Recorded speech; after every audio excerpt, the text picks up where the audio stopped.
Hello, nice to see you again. In this video, we will prove to you that the Islamic Isa, who Muslims claim it is the same Jesus who we Christians worship as our Lord and Savior, glory to his name, the biblical historical Lord Jesus Christ. When we ask the black stone-kissing Muslimin why in Islam only Jesus is born from a virgin, they will start to tap dance and give us all kind of silly arguments. One of the arguments that we often hear is that Adam has no father either. But what they won't tell you is that Adam is the first human which Allah supposedly created. So that is really a hopeless, silly argument from our Muslim friends. And why is Mary's body in Islam purified from any sins to carry the Islamic Jesus in her womb? Why did Satan in Islam, according to the Prophet Muhammad, why Satan failed to touch Jesus and his mother Mary in Islam? Why did Satan touch the mother of Muhammad? Why, oh why? Again, they have no answer for such questions. Why is Jesus so special, ya Muslimin? Why is he so special in Islam? Why is Muhammad not born from a virgin? Why only Jesus Christ? Again, no answer.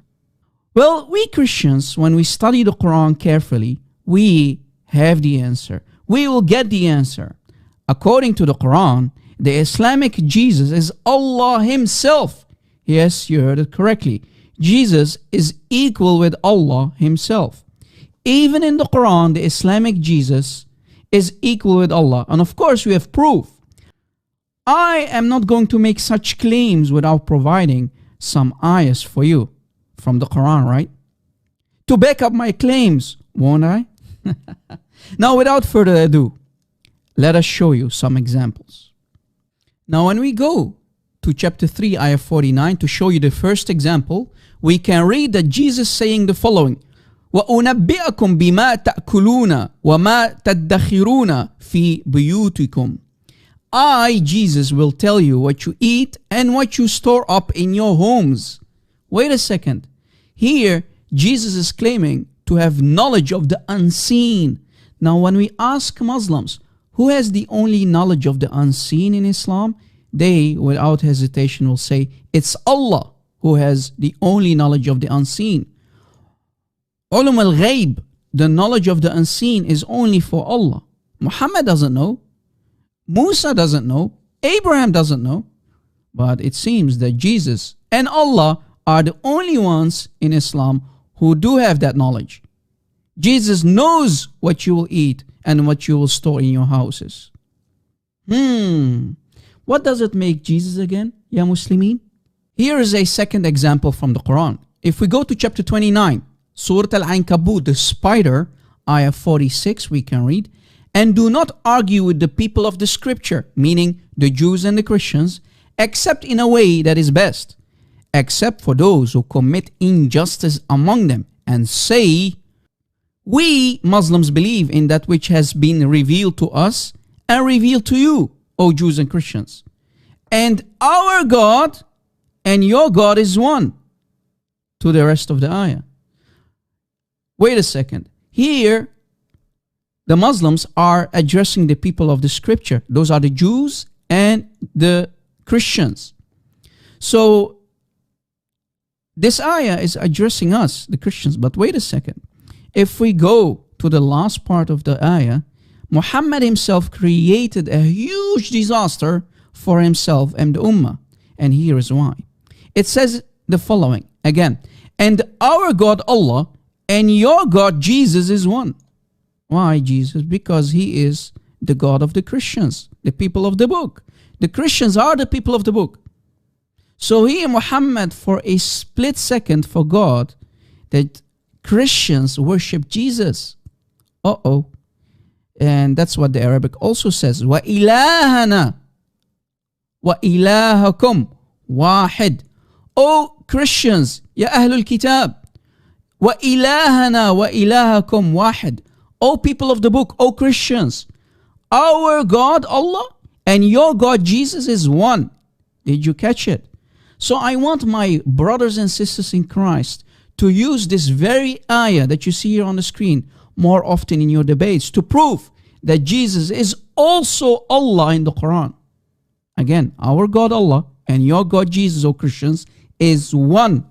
This is the nail on the coffin of Muhammad. Now imagine if a Muslim would read chapter 29, ayah 46 for you, and it will say, oh, my friend, I know you're a Christian, but our God Allah and your God Jesus is one. But as a Christian, you need to ask him, hey, wait, you just claimed that my Jesus and your Allah are one. So why should I recite my Shahada and become a Muslim again? You just told me that Jesus and Allah are one. So why should I become a Muslim? And to finish it off, here's the final example. Example number 3. This is Surah At-Tawbah, chapter 9, ayah 31. اتخذوا أحبارهم ورهبانهم أربابا من دون الله والمسيح ابن مريم إلى آخر الآية, to the rest of the ayah. They have taken their rabbis and their monks as gods besides Allah and the Messiah, the son of Mary, to the rest of the ayah. So here the Quran is addressing the Christians. They, the Christians, have taken their rabbis and their monks as gods, arbaban, besides Allah and the Messiah, the son of Mary. Did you catch it? So who are the gods? Allah and the Messiah. Did you catch it? Did you catch it? Oh, Christians, listen carefully. Don't take your rabbis and monks as gods. No, no. The real gods in Islam are Allah and the Messiah. There you see it. Back to back with chapter 29, ayah 46, the last example that we mentioned, it becomes painfully clear that Allah and Jesus are equal with one another. The only gods, the arbab, the lords, are Allah and the Messiah in Islam. Bam! I hope you just enjoyed how even the satanic book, which is the Quran of Muhammad, the satanic book, which is the Quran, has to confirm that Jesus is Lord. Glory to his name. Jesus is God. So Muslims, why do you tell us that we are mushrikeen, that we are idolaters, that we associate partners with Allah, while the Quran makes it painfully clear that Allah and Jesus, the Messiah, are one? Thank you for watching. Please share this video. Allow it to go viral. God bless.